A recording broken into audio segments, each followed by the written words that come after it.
Muito bem, pessoal, estamos aqui ao vivo hoje, dia 17 de fevereiro de 2022, começando uma live muito demandada, muito esperada aqui. O pessoal está querendo entender um pouquinho mais o retrato atual aí do MOL 11, as expectativas aí de rendimentos, como é que está a expectativa também, a perspectiva de melhora aí dos indicadores de shoppings. Então tem muito papo aqui. Eu particularmente estou muito otimista com o setor de shoppings. Eu acho que a gente está tendo boas oportunidades. O MOL 11, obviamente, é uma delas, mas eu acho que o mais importante é que os próprios gestores, eu estou aqui com o Rodrigo Seles e o Rafael Vasconcelos, que eles lidam diretamente, são diretores e estão ligados diretamente na gestão do fundo, e é muito importante que vocês ouçam deles aí, principalmente esses últimos movimentos, né? O último movimento, acho que é o mais relevante aí, da aquisição do Shopping Madureira no Rio de Janeiro. Esse assunto é importante, a gente vai deixá-lo para daqui a pouco. Até lá, a gente vai evoluindo aqui com outros temas. Então, mais uma vez, sejam bem-vindos. Obrigado aí por aceitar o convite de bater um papo sobre o MOL 11. Muito prazer, o prazer é todo nosso aqui, é sempre uma satisfação aqui conversar com você e com todos os teus ouvintes, espectadores, investidores e poder responder as perguntas e é sempre aprender com você também. Muito bem, Obrigado, Rafael, seja professor. bem-vindo. Obrigado, professor. Boa noite. Dá uma boa noite especial a todos os ouvintes, né, que acompanham sempre o seu programa e também aqui a gente hoje. Muito bem. E quero lembrar a todos vocês que a gente está naquele mês, né, de aniversário da Suno, 5 anos aí, com várias promoções, com presentes para vocês. Então, aqui na descrição do vídeo tem um link que vocês possam aí se informar um pouco mais, tá bom? Bom, já vou chegar chegando, né? Já vou chegar chegando. Bom, a questão do fundo, ele tem uma renda garantida, né? Ele tinha duas rendas garantidas, uma se encerrou agora, mas nós ainda temos outra ainda por se encerrar pelos próximos 2 anos. Então, a grande pergunta, nós colocamos um box lá nas redes sociais e recebemos várias, eu fiz uma seleção aqui, mas a grande pergunta é, o rendimento atual do fundo, ele é sustentável, mesmo se a gente excluir essa renda, que eu nem diria uma renda mínima, é uma renda quase que complementar, tem que deixar bem claro esse conceito para as pessoas, né? Então, qual que é o retrato do fundo hoje e considerando ex-renda mínima garantida? Só fazer uma correção aqui, professor, aí depois o Rafael complementa aí. Na verdade, são 3 ativos, tá, que estão sobre a renda garantida. A primeira foi o Shopping Suzano. Quando a gente fez a aquisição, a gente combinou por 2 anos e que foi, enfim, foi excelente por conta da pandemia, que a gente teve esse benefício de segurar naquele momento complicado. Depois a gente teve 2 outras aquisições, que por isso que você se confundiu, essas 2 aquisições foram uma mesma compra, né, do mesmo vendedor, que foi o shopping que fica em Cabo Frio e o shopping que fica em Volta Redonda, né, o Parque Lagos e o Parque Sul. Parque Sul. O Parque Lagos, né, quer dizer, ele hoje, né, assim, 2019, a previsão aí, vamos pular a pandemia, né, e a previsão 2022, ele já distribui acima do que seria essa renda garantida, né, então ali, pô, já é um shopping super maduro, está indo muito bem, e mantendo o ritmo de crescimento. O de Volta Redonda, né, quando a gente fez a aquisição, ele era um shopping muito novo, né, que tinha um ano e pouco ainda de vida. Então, a gente fez essa renda garantida de longo prazo, porque, enfim, quer dizer, o investidor de fundo imobiliário está muito acostumado com um ativo já maduro, né? O crescimento de shopping nos primeiros 5 anos é um crescimento muito forte, né? Ele pode crescer 15, 20, 30%. Então a gente, quer dizer, às vezes as pessoas não conhecem isso, mas o Volta Redonda ele está entrando nesse crescimento muito forte. E essa renda garantida, que a gente quando comprou era de 6 anos e agora faltam mais uns 3 anos, né, ou 3 ou 4 anos, eu não lembro exatamente quanto. Quando acabar a renda garantida, a gente tem a menor dúvida que o shopping Volta Redonda ele já vai estar bem acima daquilo que era lá a linha da aquisição. Então a gente tinha muita gordura ali, então estou muito confortável que quando cair essa renda garantida, poxa, o shopping já vai estar bem acima dela. Se você somar os dois, né, o Volta Redonda e o Cabo Frio, né, o combinado deles, né, acho que ano que vem esse ano já vai, final desse ano já vai superar o que seria a combinação dos dois. Então, nesse caso, o Rafael pode me corrigir se eu estiver errado, foi muito mais um seguro, um colchão, do que efetivamente uma renda que fosse sendo ancorada. Os ativos já eram superavitários por natureza, já entregavam resultado para o fundo. Foi mais um seguro. Confere meu raciocínio? Confere, Baroni, exatamente isso. Acho que é até importante comentar, quer dizer, nenhum desses shoppings em nenhum momento apresentou um NOI deficitário, né? Quer dizer, o NOI desses shoppings sempre foi super positivo. A grande questão, e aí foi o que o Rodrigo colocou, né? O Parque Sul, principalmente, como era um shopping muito novo, é um shopping que tinha apenas um ano de existência, a gente entendeu que era importante ter um colchão durante um período importante, que é o período de maturação do shopping, que em geral são as 5 natais, né, que a gente fala, para a gente efetivamente não ter nenhum problema de fluxo de aluguéis, de NOI, ao longo desse período. Então, mas como o Rodrigo também comentou, quer dizer, a gente está bastante confortável que a gente ainda tem até o final de 2024, tá? Então, ou seja, temos 22, 2023 e 2024 ainda recebendo esse colchão, essa renda garantida dos ativos, tá? Deixa eu só fazer, sendo muito detalhista aqui para não ter confusão, professor. Volta Redonda, quer dizer, a gente comprou mais ou menos com cap de 8 e pouco, não lembro exatamente qual foi o cap, lá 2019. Dezembro de 19. Dezembro de 19. E ele, naquele momento, ele não distribuía, ele era superavitário, mas ele não entregava o NOI referente ao cap de 8 e pouco. Então, assim, mais do que um colchão de garantia, era um complemento para a gente, como sócio de quem a gente comprou, não vendeu 100%, né, ele tem a mesma participação nossa, é como se ele colocasse toda aquela participação dele em garantia para a gente manter o cap de 8. Quando você hoje mistura os dois ativos, Cabo Frio e Volta Redonda, aí a mistura dos dois já entrega o que a gente precisa que entregue. Mas Volta Redonda até o fim da renda garantida, ele já vai passar e muito do que a gente precisa que passe para ser mais do que 8% o É o que cap da esperamos, aquisição. né? Tá? É o que esperamos. Então, porque acho que ficou um pouco confuso ali, não é que a gente já comprou na linha, então a linha não apenas era um seguro, mas ele era um complemento mesmo da renda, principalmente para a Volta Redonda. Muito bem, muito bem. Bom, agora vamos falar, Rafael, aquilo que as pessoas gostam, né?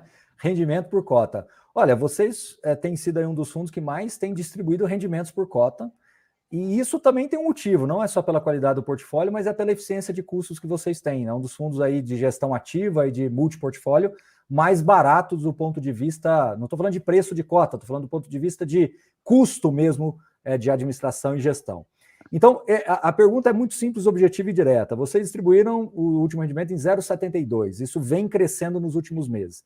Você sempre teve, Rafael, uma prerrogativa de, olha, se eu subir, Baroni, a minha intenção é manter, é dali para cima. Eu só volto se for num cenário muito extremo, como a pandemia trouxe aí, é claro, uma releitura, né, dos indicadores, enfim, foi uma premissa que ninguém contava, né?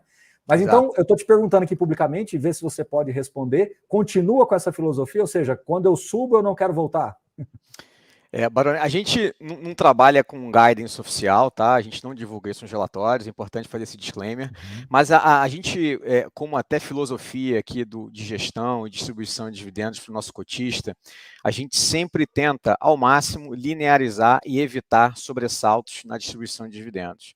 Então, sim, toda vez que a gente chega a um determinado patamar de dividendos, a nossa expectativa é sempre manter aquele patamar e, ao longo do tempo, ir subindo aquele valor. A gente chegou nessa última distribuição a esse valor próximo a 72 centavos de distribuição por cota, né, que foi a distribuição aí de final de janeiro de 2022. A nossa intenção é manter esse nível de dividendo, fazendo uma pequena observação, que obviamente ao longo dos meses, né, o shopping ele tem uma performance linear, então você pode eventualmente ter alguma pequena variação de um mês para o outro, mas para tal a gente fez aquele colchão também de reservas acumuladas de resultados a serem distribuídos, né? Inclusive até no último relatório a gente comenta, a gente está com um pouco mais de 40 centavos aí de base a ser distribuída, então essa base também nos ajuda a evitar esses sobressaltos, seja um pouquinho para baixo, seja um pouquinho para cima. Então, essa é a nossa perspectiva daqui para frente, obviamente, fazendo também a ressalva, sem imaginar novos fechamentos, sem imaginar, vamos dizer assim, nenhuma novidade com relação à restrição aí de funcionamento dos ativos, tá? Mas, assim, a nossa cabeça, sim, é essa. Por falar nisso, vamos falar um pouquinho de shopping mesmo? Os indicadores têm melhorado, a gente vê, quando a gente olha, né, vendas, aluguéis, vacância, descontos, inadimplência, a gente vê que uma coisa melhora aqui, outra não tanto, outra melhora ali, outra não tanto. Então, mas quando você bate tudo isso no liquidificador, você tem um resultado operacional líquido do fundo, o NOI, como a gente costuma dizer, né? Tem como você explicar um pouquinho melhor para todo mundo o que de fato, e aí a gente pode falar de mercado, mas podemos também colocar a lupa no portfólio, o que de fato está acontecendo hoje dentro desse universo todo de shopping centers, mesmo com o Omicron, né? Eu ouvi algumas pessoas comentando um pouco assim, que o Omicron não impactou na relevância que eles imaginavam que fosse, né, dentro do fluxo do shopping, porque misturou um pouquinho com a sazonalidade de janeiro, que historicamente é mais fraco. Então vamos bater tudo isso no liquidificador, é uma pergunta um pouco ampla, mas vamos bater no liquidificador e ver o que a gente traz para o pessoal aqui. Tá bom, eu vou começar aqui, depois eu passo aí para o Sérgio para ele dar uma complementada. Vou falar de alguns indicadores em geral e são indicadores bem positivos, tá, Baroni? Então, quando eu olho, e aí a última linha, né, o NOI por metro quadrado, né, dos nossos ativos, do nosso portfólio consolidado, eu posso te dizer que em novembro e em dezembro nós tivemos os melhores novembros e dezembros histórico do fundo, tá? Então, quando a gente olha aquele indicador, a gente pode dizer que inclusive, melhores que 2019, tá? Tanto novembro quanto dezembro. Quando eu olho vendas, a gente também teve vendas por metro quadrado, agora em dezembro, melhores do que as vendas por metro quadrado de 2019, tá? Então, o que isso quer dizer para a gente? Eu vou falar um outro dado, inadimplência líquida. A gente teve no semestre uma inadimplência líquida na média negativa. O que isso quer dizer? Né? Que eu recuperei mais do que efetivamente eu tive de inadimplência no período. Então, todos esses indicadores, tanto de NOI por metro quadrado, quanto de vendas, quanto de inadimplência líquida, têm mostrado para a gente que a recuperação do setor está acontecendo. São dados, são números. E o que a gente vê, obviamente, e aí eu posso falar até um pouquinho mais sobre os dados aí de janeiro, a Omicron impactou sim, principalmente com relação a fluxo. Tá? Quando a gente olha o fluxo e compara os números de 2022 com 2021, com 2020, de fato a gente teve um impacto maior ao longo do mês de janeiro. Mas qual é a notícia boa disso? Quando a gente olha o número de casos, quando a gente olha o que está acontecendo no Brasil como um todo com relação ao avanço da Omicron, a gente vê que aparentemente também o pior já passou. Ela foi de fato uma variante com uma transmissibilidade altíssima. A gente chegou a ter 300 mil casos por dia, até números superiores a esse, né, falando de Brasil. Quando a gente olha os números de hoje, salvo engano, ontem o número foi alguma coisa próxima a 130 ou 140 mil casos por dia, ou seja, metade do que já foi o pico. Então, isso mostra para a gente, e aí acho que também essa é a notícia boa para passar para todo mundo, quer dizer, mesmo num cenário desafiador como foi o mês de janeiro, como foi o mês de dezembro, como foi acho que o ano passado como um todo, os shoppings performaram e a gente tem atingido indicadores recordes. Eu acho que isso demonstra, Baroni, e aí eu estou falando muito do nosso portfólio, mas eu posso expandir isso para o mercado como um todo para bons ativos, tá? Eu acho que isso demonstra mais do que nunca o significado da palavra resiliência. Quer dizer, mesmo em um cenário onde a gente está de inflação alta, dólar nas alturas também, desemprego, instabilidade social, crise sanitária, a gente está conseguindo ter indicadores tão positivos como o de agora. Eu acho que isso demonstra que a tese de shopping centers aqui no Brasil, de fato, é uma tese resiliente. É isso aí. Celes, complementa, e eu acho que vale a pena, inclusive, você colocar, né, se a pandemia acelerou o processo de mudanças que os shoppings já estavam querendo fazer, esse conceito omnichannel, marketplace, de transformar os shoppings num mini ativo logístico, ou seja, eles estão na melhor posição das cidades, ou seja, eles estão dentro dos centros urbanos, você pode comprar, retirar lá. Ou seja, você acha que o lado, vamos dizer assim, mercadológico dos shopping centers, eles saem não só resilientes, como o Rafael colocou, mas até mais fortes depois desses acontecimentos recentes que a gente viu? Eu acho que sim, professor. Eu vou só relembrar um pouco o início da pandemia. Eu lembro que a gente conversou algumas vezes, fizemos algumas lives ali e era o que vai acontecer, né? Quanto tempo vai demorar para voltar? Quantos passos para trás a gente vai dar até voltar a chegar no patamar de 2019? E ninguém tinha essa resposta, né? Você podia era questões filosóficas aí, que o comportamento humano vai mudar, não vai mudar, mas era uma coisa, inimaginável. Como era inimaginável também, durar quase 2 anos de pandemia. Eh, então, quando a gente olha, assim, assim, a pandemia não acabou ainda, né, mas a gente está todo mundo aprendendo a conviver com ela. Espera essa Omicron, foi muito mais leve do que se esperava e tal, então não teve tantos impactos assim. Quando a gente olha, orçamentos de 2022, já está relativamente superior a 2019. Então isso de certa forma responde um pouco aquelas perguntas que a gente tinha no início da pandemia, por quando que volta, quando que volta? Tá voltando, sim, logo em seguida ao fim da pandemia, né, supondo que realmente a pandemia, tá chegando aí ao fim. Então, quando a gente mesmo o segundo semestre de 2021 nosso, já foi muito em linha com os números de 2019. Então, obviamente, estamos conversando aqui em termos nominais, não estamos botando correção por inflação, mas, acho que essa é uma notícia muito forte, né, a gente não foi dado tantos passos para trás, tirando 2020, tirando o início de 2021, então, assim, não foram dados tantos passos para trás quanto se imaginavam em termos de pandemia. É assim que o negócio está passando, realmente a gente, segue firme e forte. Um outro ponto que você colocou, em termos de mix, para falar a verdade, quer dizer, eu não sinto, uma mudança tão forte em termos de omnichannel e usar o shopping como logística e tal. Os ativos fortes continua lá com os mesmos lojistas, continua com fila de lojista, você teve que dar um fôlego para ele enquanto o shopping estava, fechado, mas o cara depois já começou a botar em dia, já está pagando, não quer perder o ponto dele. Vou dar alguns exemplos lá, o nosso shopping em Feira de Santana, ocupação total, não tivemos perda, perdeu uma loja ou outra porque trocou, porque o cara já estava ruim, precisava dar uma refrescada mesmo, mas continua de fila de lojista. Maceió, Shopping Maceió é a mesma coisa, Taboão, tá bom. a conversa é expansão.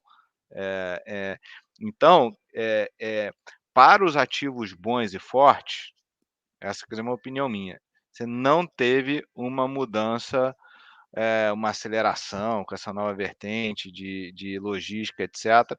Em ativos médios para ruim, você teve que se reinventar. E esse é um exemplo muito forte do mercado americano, né, que você teve uma oferta gigantesca de shopping, o shopping que estava sofrendo mais, estava fechando, sim, você tem várias cadeias logísticas, de redes, de lojas de departamento fechando, isso está realmente virando ponto logístico. Não vejo isso acontecendo, no Brasil agora, nos ativos bons. O que você teve, foi uma otimização de mix, aquilo que eu comentei há pouco.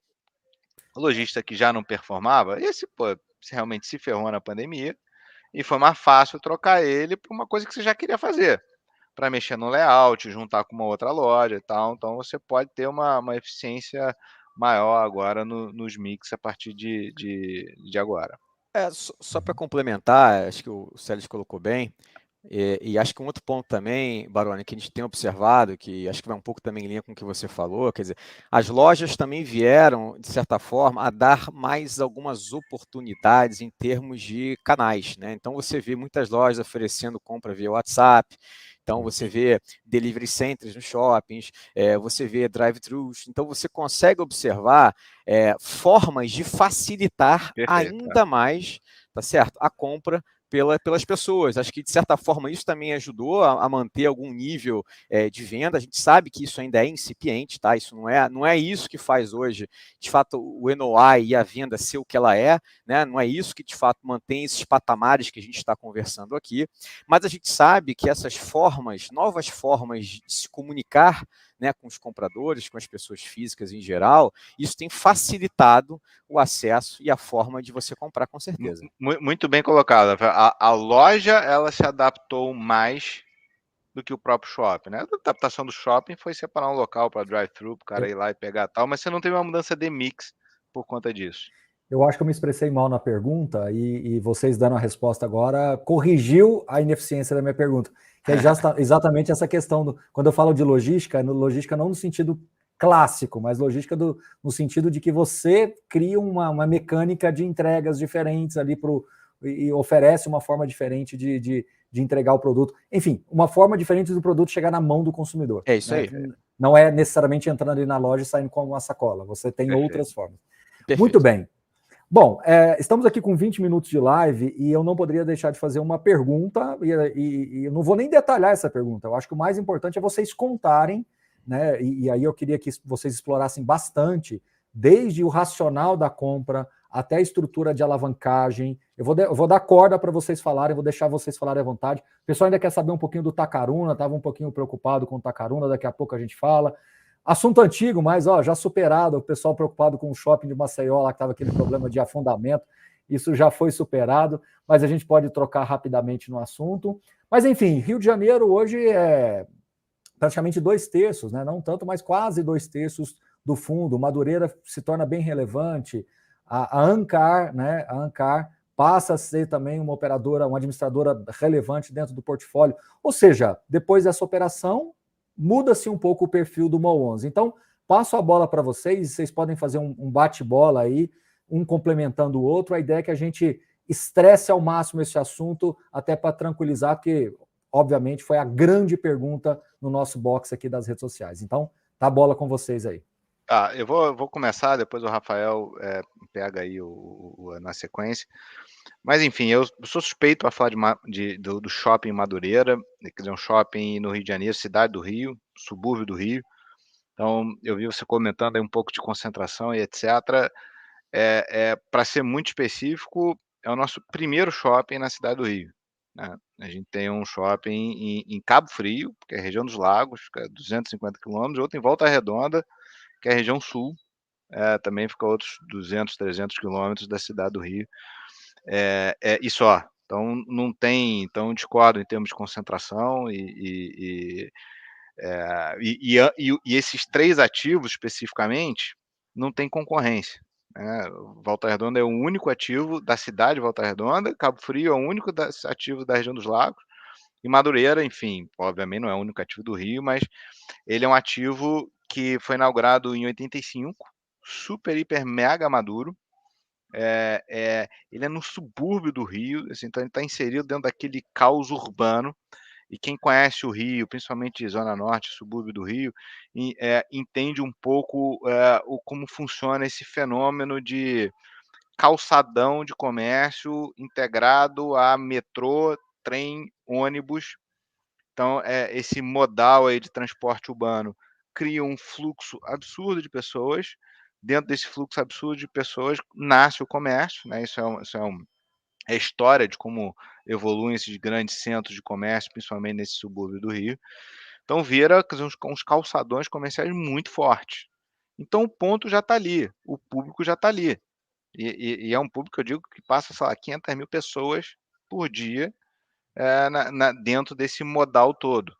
Se você pegar 10% desse público apenas e jogar para dentro do shopping, você lotou o shopping. O shopping fica desagradável.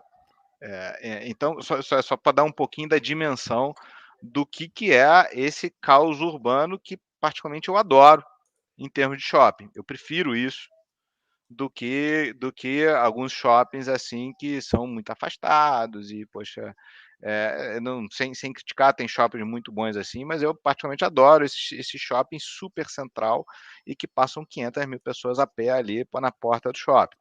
Então, esse é o caso de Madureira. Por que ele não tem uma concorrência? Porque não tem terreno perto dele. É uma outra vantagem de você também estar inserido dentro desse caos urbano, que está tudo ocupado. Você não tem um terreno para você fazer um shopping, não é qualquer terreno, né? Um terreno tem que ser grande, é um terreno que tem que ter acesso, etc, etc. É difícil você achar um terreno para fazer shopping dentro de uma malha urbana.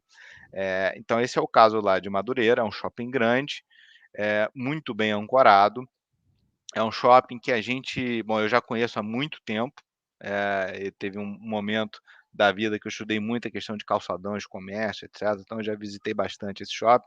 Eu sou do Rio, o Rafael também. Então, esse é um shopping que está dentro desse contexto. E, enfim, a gente não tem nenhuma dúvida do ponto de vista comercial dele. Ele é um shopping que a gente comprou da Brookfield, né, uma estrutura societária lá de um fundo, mas que é um shopping da Brookfield, que vinha sendo administrado pela Ancar. E a Ancar está nesse shopping há uns 2 anos, 2 ou 3 anos. E a Ancar fez um turnaround muito bacana nesse shopping, melhorando o mix, melhorando alguns corredores que estavam ruins, dando, enfim, uma otimização de espaços e infraestrutura. E a gente começou a namorar para fazer essa aquisição em 2019, antes da crise. Então, desde lá, a gente já estava negociando. Obviamente, quando veio pandemia, a gente segurou as conversas, porque você perdia referência de preço, etc. Mas a gente nunca abandonou a ideia de fazer a aquisição desse shopping. A gente veio seguindo as conversas e o negócio esquentou de novo em 2021, quando a gente sentiu que já tinha uma luz no fim do túnel em termos de pandemia. E, enfim, a gente conseguiu equacionar essa aquisição dentro de uma ótica de alavancagem. Tá? Eu vou só concluir essa parte de alavancagem, depois o Rafael pega daí. Mas quer dizer, os ativos, os fundos imobiliários ficaram muito descontados, você sofre isso mais do que ninguém, dando explicações por que caiu e etc. Quando cai muito, fica complicado fazer o follow-on, porque você tem toda a questão da diluição, de ter que emitir um valor abaixo do patrimonial e etc. Se é que você quer captar, você vai ter que fazer um valor um pouquinho descontado do valor de mercado. Isso fica complicado, você fazer novas emissões nessas condições. E a gente se aproveitou de uma peculiaridade do nosso fundo, que ele não tinha alavancagem nenhuma. Era um fundo full equity, com espaço para fazer operações desse tipo com alavancagem. A gente usou o instrumento do CRI, obviamente. Os investidores, tomadores do CRI, entenderam a potência do ativo, se sentiram confortáveis. E a gente fez uma operação assim, super alavancada para esse ativo. Mas quando você olha o nosso portfólio, dado que a gente não tinha nenhum grau de alavancagem, a gente ficou com mais ou menos aí 25%, um pouco abaixo disso. Então, num nível super confortável, assim, mais do que confortável, eu diria até um nível saudável. É bom você ter um pouquinho de alavancagem para ter um pouco a turbinada aí nos rendimentos, etc. Quem conhece esse mecanismo sabe, né, a saúde de uma boa alavancagem e uma má alavancagem. Então, a gente que fez uma operação super bacana. Eu vou passar para o Rafael, que pode dar um pouquinho mais de detalhes. E aí, professor, eu falei de uma forma meio superficial, mas se quiser que a gente detalhe um pouquinho mais de como funciona a alavancagem, por que é boa a alavancagem, como é que paga, etc., depois a gente pode descer ao nível que você achar que precisa, tá? Inclusive, eu quero falar sobre a parte de cronograma de amortização, que foi uma das perguntas que fizeram. O quanto o fundo tem de gordura, de caixa, de ativos líquidos para suportar esse fluxo de amortizações. Enfim, eu acho que o Rafael pode até complementar já nessa linha também, para fechar esse assunto da alavancagem e voltar, e se quiser completar também sobre a tese de investimentos do Madureira, fica à vontade, Rafael. Tá bom. Então, deixa eu dar os números aqui, que estão frescos aí na cabeça, até para, acho que é importante a gente conversar sobre eles, para exemplificar e talvez tranquilizar, de certa forma, o investidor da operação que a gente fez, né? Então, acho que o Célio já, de certa forma, passou a mensagem, que é uma alavancagem, nosso ponto de vista aqui, bastante saudável, né? Primeiro, pelo fato de ela só representar 25%, né? Quando eu olho, foi uma alavancagem, né, de 260 milhões, né, por um patrimônio total do fundo de mais de 1 bilhão, né, com a entrada do Shopping Madureira. Então, hoje eu tenho mais ou menos de ativos, patrimônio não, patrimônio é 800 milhões, mas eu tenho de ativos hoje um pouco mais de 1 bi, no fundo, para uma alavancagem de aproximadamente 250 milhões, ou seja, 25%, na nossa ótica, bastante saudável. Por quê? Né? Primeiro... Desculpa, isso responde um pouco aquela sua pergunta do colchão. Para cada real que a gente recebe, eu tenho 0,25 para servir dívida e o restante, então, assim, tem colchão para caramba. Esse que é o ponto. Mais do que o caixa que você tem muito colateral. Era isso que eu ia falar. Quando a gente desculpa, olha, né? Não, mas é perfeito, Sérgio. Você complementou bem. Na verdade, a gente não vai precisar usar caixa e nem ativos para pagar a amortização lá na frente, né? Esse negócio, quer dizer, se você consegue amortizar o fluxo do CRI total, tanto da tranche, né, de 150 quanto a tranche de 100 milhões, usando que os ativos do portfólio já irão gerar de NOI.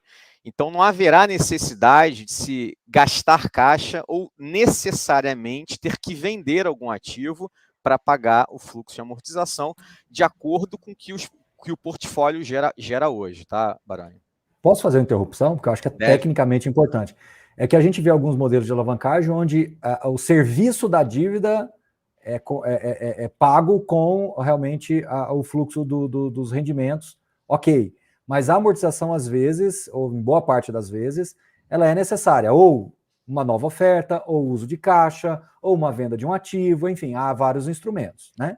Mas como no caso de você, percentual é baixo, eu consigo utilizar o NOI dos outros shoppings para fazer frente ao pagamento dessa amortização. E aqui, sem querer ser excessivamente otimista, pelo amor de Deus, tô dando disclosure para vocês dois e para todas as quase 500, 400 e tantas pessoas que estão nos acompanhando aqui. Se você tiver uma melhora significativa, pode acontecer um efeito ainda mais interessante. Você paga e ainda sobra. Perfeitamente. Não quero ser excessivamente Não é uma promessa, otimista, né? Não é uma promessa, é só para mostrar que é um cenário. Esse lado. É um cenário possível. Tá? É um cenário possível. Mas hoje... vamos pensar só para a questão técnica. Num cenário altamente pessimista. Um cronograma de amortização com caixa que vocês têm hoje já, de ativos líquidos, em grandes números, 2, 3 anos, o fundo rodaria normalmente sem a necessidade, obrigatoriedade de emissões? Pelas nossas contas, hoje, não há essa necessidade. Beleza, agora pode continuar. Obrigado. Deixa eu falar, então, o efeito nos 2 primeiros anos, tá, Baroni? Até para o investidor entender o que vai acontecer nessa primeira fase do CRI. Né? Na primeira fase do CRI, o que a gente negociou com o investidor? Uma carência de 2 anos para amortizar a principal. Ou seja, nos 2 primeiros anos, a gente só vai pagar o serviço, os juros dessa dívida. Vou fazer uma conta aqui aproximada. Tá? A gente tem uma expectativa de ter um rendimento, né, de NOI no Shopping Madureira para 2022 de aproximadamente 25 milhões. Tá? Esse foi o valor, inclusive, divulgado no fato relevante da aquisição. E até, falando um pouco mais aqui, o orçamento que a gente tem é até um pouco maior, mas a gente gosta de ser mais conservador nas nossas informações aí ao mercado. Considerando os 25 milhões, eu vou pagar aproximadamente 16 milhões de juros em 2022. Conta simples, 25 milhões de NOI, menos 16 milhões de juros que eu tenho a pagar, eu tenho aqui um excesso de 9 milhões que serão distribuídos aos cotistas ao longo de 2022. Esses 9 milhões, eles representam aproximadamente R$ 1,10. Tá? O que isso quer dizer? Que, em tese, se o Madureira performar como ele deve performar, como a gente imagine que ele performe, eu devo ter um incremento de aproximadamente 9 centavos na minha distribuição. Tá certo? Perfeito. Então, esse é o primeiro efeito que eu vou ter nos 2 primeiros anos, enquanto eu só estou pagando os juros da dívida. Mas, bom, por que isso acontece? Primeiro, a nossa alavancagem, né, ela é uma alavancagem cuja taxa é IPCA mais 6,5% ao ano. Tá certo? Eu comprei esse ativo a um cap rate de 8,74% ao ano. O que isso quer dizer? Que eu tenho um spread. O que é o spread? A diferença entre o cap rate que eu comprei o ativo, 8,74, menos a taxa da minha alavancagem, que é 6,5, 8,74, menos 6,5, 2,24. Esse é o spread da minha operação. Esse spread me ajuda a pagar esses 9 milhões a mais que eu vou ter em 2022 para o meu cotista. Ou seja, se o shopping crescer minimamente com a inflação, eu gerei valor para o meu cotista, tá certo? Porque eu tenho sempre esse spread de 2,24% ao ano acima da minha taxa de alavancagem. Bom, Rafael, o que acontece quando o prazo de carência se encerrar daqui a 2 anos? Bom, iremos entrar no período de amortização desse fluxo. Vamos precisar usar caixa? Vamos precisar vender algum ativo? Pelas nossas contas, não. Por quê? Porque a alavancagem é pequena. Eu só tenho 25% do fundo alavancado. Se eu tivesse, talvez, 50% do fundo, 60% do fundo, um outro percentual maior, eu poderia ter que necessariamente utilizar caixa ou necessariamente ter que fazer uma oferta. Não é o nosso caso. A alavancagem é baixa ou vender ativo. É só fazer uma conta, outra conta básica aí, 250 milhões, que é o valor da alavancagem, dividido por 15 anos, que é o período de amortização, dá 16 e mais ou menos 16 milhões e meio por ano de amortização. Isso, sim, a gente eventualmente vai conseguir gerar com o próprio Madureira. Mesmo que não gere, que é o que você falou, sendo muito otimista, tal, isso não é uma promessa, mais um pedaço, a gente tem muito fluxo dos outros ativos para suportar esse início de amortização. E deixa eu dar até um outro dado também, que acho que é interessante, porque a gente adquiriu 100% do shopping, né, Baroni? E a gente dividiu, aí o investidor deve estar se perguntando, mas por que você fez 2 tranches de CRI? Né?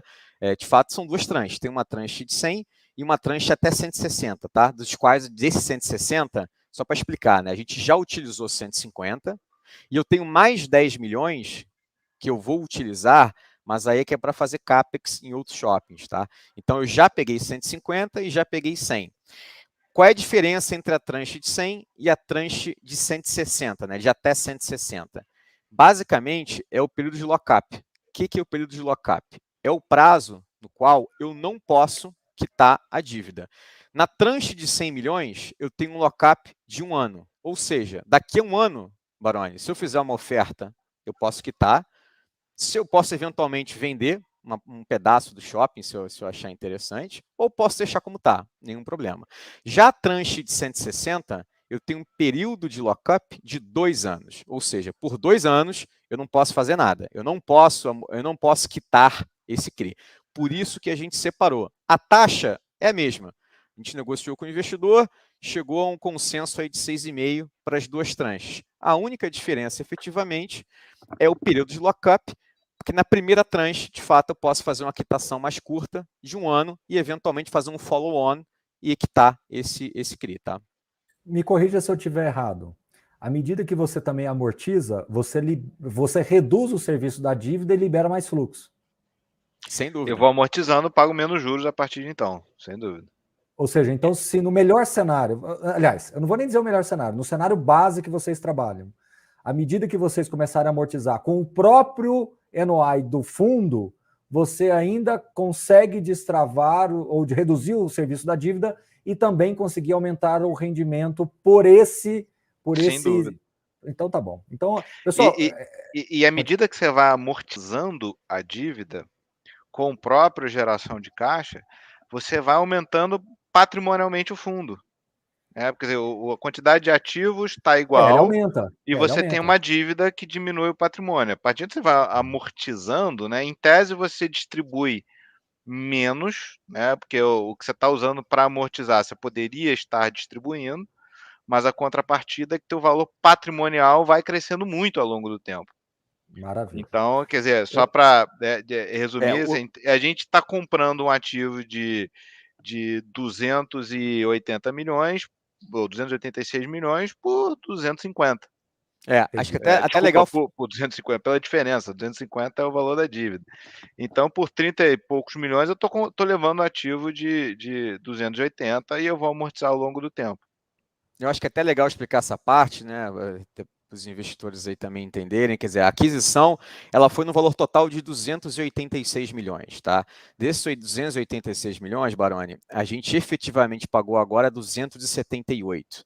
8 milhões é um valor que a gente vai pagar à medida que o shopping confirme a sua performance, tá? Alguns indicadores combinados, que se a gente atingir, e deve atingir, tudo indica que a gente vai atingir, a gente paga os 8 milhões restantes. Dos 278 milhões que foram pagos agora, 250 milhões vieram através da alavancagem, tá? Da estruturação do CRI, e 28 milhões a gente utilizou efetivamente de caixa, tá certo? E a gente manteve ainda uma posição de caixa de um pouco mais de 30 milhões, que é a posição de caixa aproximada do fundo hoje, tá? Olha, a gente falou 20 minutos praticamente, exatos 20 minutos, e eu quero fazer duas considerações. A primeira delas, né? Quando eu falo para vocês que toda análise ela não pode parar na primeira derivada, é exatamente isso. Dois profissionais foram falando, explicando. A gente não para na primeira derivada de uma análise. Por isso que eu trago os gestores aqui, por isso que eu incentivo vocês a conversarem com os gestores, porque quando você faz uma análise rasa, ela fica binária, ou ela é boa ou ela é ruim. Você não vê os ângulos para que você possa fazer uma análise de fato do contexto. Claro, nós estamos falando de negócios aqui, é um mundo de negócios, de investimentos, que tem riscos, que tem oportunidades, que tem retornos, e aí cabe a todos nós aqui fazermos decisões de investimentos que no longo prazo nos remeta a mais renda, mais proteção de patrimônio, mais geração de caixa e por aí vai. Então, assim, é só para mostrar que não necessariamente a alavancagem é ruim, não necessariamente ela é boa. Você precisa entender. Eu acabei de mostrar para vocês, está gravado, os gestores estão falando aqui, de que pelo cenário base não há necessidade de se fazer emissões para o fluxo dessas operações futura. Entendeu? Então, assim, eu acho o fluxo futuro dessas operações. Então, isso é muito importante de todos vocês ouvirem dos próprios gestores. E tem outros casos de outras alavancagens que às vezes eram até menores, mas que tiveram muito mais dificuldade porque não foi bem estruturada. E casos de, inclusive, alavancagens maiores do que 25%, que também não necessariamente passará por problemas, porque foi bem feito. Então, gente, não pare na primeira derivada de análise. Você pode concluir na quinta, na sexta, de que foi ruim ou que foi bom, mas não pare na primeira, porque é para isso que eu trabalho aqui com vocês diariamente, para trazer um conteúdo para que vocês entendam melhor toda essa sofisticação que a indústria de fundos imobiliários está nos trazendo. E é um caminho que, na minha visão, é sem volta, e é a consequência de onde nós estamos chegando mesmo. Então, vamos saber diferenciar as coisas para que a gente não coloque tudo no mesmo balaio. É um pequeno conselho meu aí para vocês. Então, esses 20 minutos foi uma aula de dois profissionais. Vale rever, vale ouvir, vale estudar, vale ligar para eles depois para entender algum outro detalhe. Tá bom? Teve um outro ponto que você comentou e a gente não chegou a não abordar, tá? Que foi a concentração na Ancar. Sim, vamos lá. Na verdade é o seguinte, esse é o primeiro e o único shopping que a gente tem com Ancar. Então também não vejo concentração nessa administradora. E ainda que a gente tivesse mais, eu acho que a Ancar é uma das melhores administradoras de shopping do país. Não teria problema nenhum ficar razoavelmente concentrada nela. Então a gente tem a Ancar, a gente tem a Aliança, a gente tem a Argo, a gente, enfim, tá super bem calçado em administradores aí. Então vamos lá. Vou colocar vocês aqui, né? Vamos falar do Tacaruna, mas eu quero colocar vocês numa sinuca aqui, ó. Me fizeram uma pergunta, mas eu vou dividir o problema com vocês aí. Fizeram assim, Baroni, perguntar para os gestores qual que é a vantagem do MOL 11 em relação aos outros fundos de shoppings. Eu não vou citar A, B, C ou D. A gestão.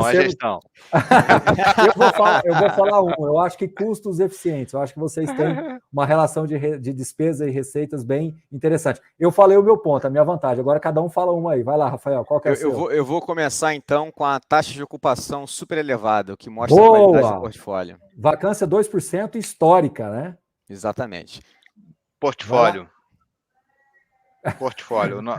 Eu acho que assim, a gente tem, assim, na minha humilde opinião, o melhor portfólio dos fundos de shopping, porque são os ativos mais resilientes, mais dominantes, os menos afetos à concorrência.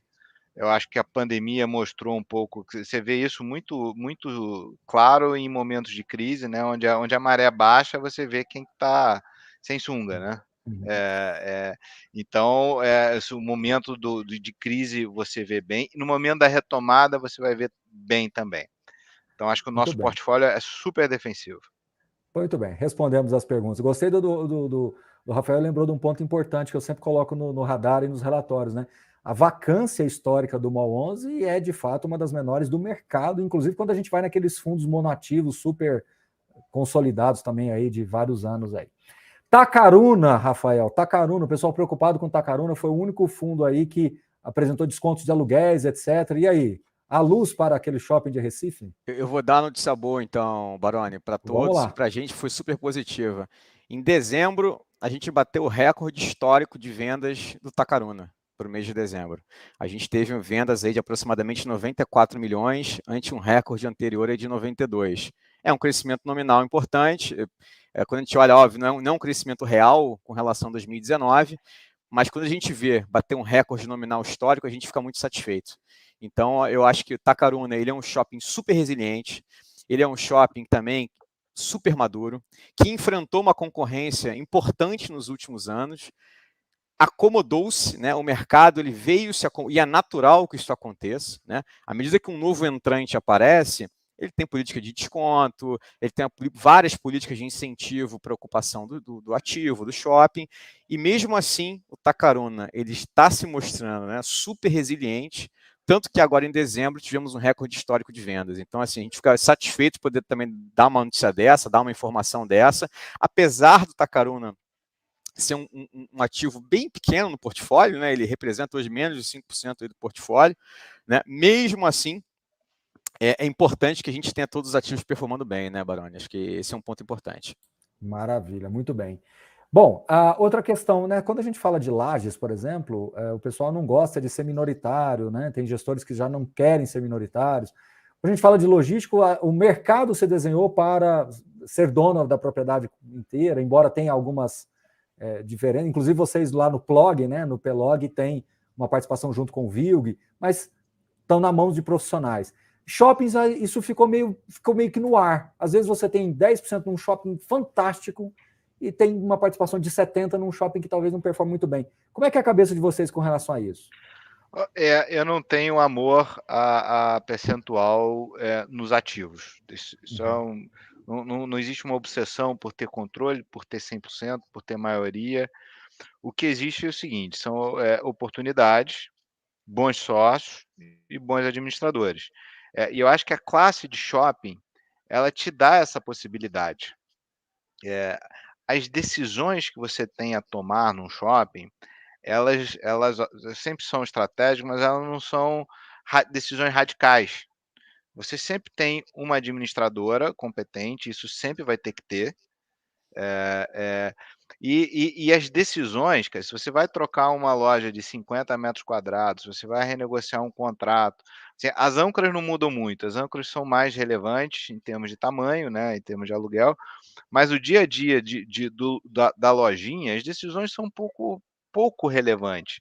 Ah, não, vamos fazer uma expansão do shopping. Aí sim é uma decisão radical.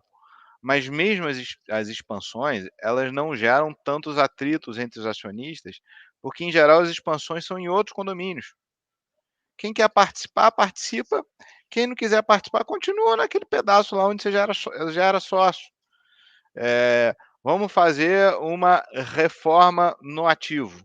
Talvez, aí não é expansão, mas a reforma no ativo existente, talvez essa seja a única decisão um pouco mais relevante na sociedade. E, obviamente, você tem que saber os seus sócios, quem são, se são sócios capitalizados, que vão tomar as decisões em benefício do ativo e não de benefício lá do momento específico que o cara está passando ou não. Então, essas considerações todas podem te dar o conforto de você ter a participação minoritária lá no shopping. Eu vou dar o exemplo do Tacaruna, que o Rafael citou lá. A gente tem uma participação muito pequena no Tacaruna. 6%, Ou né? 6%. 6,67%. Ou outra passando Taboão da Serra. A gente tem 8%, né? também 8%. E a Aliança tem 92% do shopping. Eu estou super tranquilo em seguir as decisões lá da Aliança naquele ativo. Ela conhece aquilo ali melhor do que ninguém. Ela está absolutamente alinhada comigo que ela vai querer fazer o melhor para aquele ativo. Eu não preciso ficar tão preocupado, óbvio que a gente está lá, a gente acompanha, a gente olha. No caso do Tacaruna, os outros acionistas ali são acionistas fortíssimos, são muito fortes na região. São acionistas de outros shoppings na região que trazem uma sinergia muito grande para o ativo. Então, acho que a gente sempre analisa quem é o administrador, quem são os outros acionistas, e aproveita a oportunidade. Madureira, a gente teve a oportunidade de adquirir 100% do ativo. Estamos super confortável com isso. A gente entende de shopping, a gente entende de ativo, a gente entende de mercado imobiliário, a gente tem uma administradora lá que estamos super satisfeitos com ela, então 100% tá ótimo para a gente. Então, assim, e se o ativo é bom, eu quero ter o máximo possível desse ativo. Muito bem. A gente já está quase terminando a live, quase. Fizeram uma pergunta aqui ótima, eu vou fazer essa pergunta para vocês e a gente já vai caminhando para o encerramento. O Rafael defendeu a vacância, né, Rafael? Mas como que se deu isso, né? Isenção de aluguéis durante o período, congelamento de aluguel, alguma estratégia específica ou a vacância baixa porque realmente o portfólio tem uma qualidade média interessante? Ou foi a combinação de tudo isso, né? Não, assim, na verdade, Baroni, assim, essa taxa de ocupação já é anterior à pandemia, né? Então, acho que na verdade, assim, independentemente da pandemia, a gente conseguiu manter os níveis altíssimos aí de ocupação. Então, a resposta, acho que correta para essa pergunta é, de fato, a qualidade do portfólio. A gente tem diversos ativos aí que tem 100% taxa de ocupação, outros aí que estão próximos, tanto que a média está em 98%, né? Agora, na verdade, até vai cair um pouquinho para 96%, porque Madureira tem uma taxa de ocupação de 94%. Então, a gente já vai começar a enxergar uma média de 96%, mas que sem o Madureira a gente está em 98%. Muito bem. Ô Rafael, Rodrigo, eu não sei como agradecer, mas vocês sabem que tradicionalmente a gente gosta de terminar a live de uma maneira mais leve, né? Foram 51 minutos aqui, um papo pesado, assim, pesado que eu digo de informações, de técnica, etc. Mas a gente precisa terminar de um jeito mais leve. Então, assim, Rafael, vamos nos unir aqui para brincar com o Celes. Então, assim, a gente vai revelar que ele está, na verdade, num cruzeiro. É o show do Roberto Carlos, né, Baroni? Ele está no cruzeiro. Eu tava na boate, outro no cruzeiro. Ele está no cruzeiro do show do Roberto Carlos, entendeu? Então, assim, a gente tem que liberar ele, porque ele tem um jantar agora, ouvindo emoções, né? Ele está se preparando aí. Então, assim... A gente trabalhando, né, Baroni? A gente trabalhando no escritório. Você acha que algum dia nós vamos conseguir chegar numa cabine dessa, Rafael? Olha aí. Olha, Baroni, eu espero que sim, viu? Tem que ter muita cota de mão. O professor Baroni para me fazer passar por isso. Só tem que ter muita cota de mão 11, né, Rafael, para chegar no nível desse. Muita cota. Como diz o outro, tem que juntar no rodo, né? No final eu junto o rendimento no rodo, né? É isso aí. Sensacional. É isso aí. Gente, muitíssimo obrigado. Obrigado pela participação de vocês. Votem quando quiserem. Quando quiser falar de JFLL, quando quiser falar do PELOG, serão sempre bem-vindos por aqui, tá bom? Maravilha. Obrigado, Baroni, mais uma vez aí pela sua atenção, pelo seu convite. Obrigado a todos aí que nos assistiram. Estamos sempre à disposição. Obrigado, sempre Célio. Um prazer, professor. Sempre descontraído. Estamos sempre à disposição. É isso aí. Bom show aí, né, Célio? Pode deixar comigo. Vou mandar um abraço lá do Roberto Carlos. Manda um abraço pro Roberto Carlos aí. Pode deixar. Gente, um abraço. Obrigado. Bom resto de semana. Valeu. Tchau, tchau.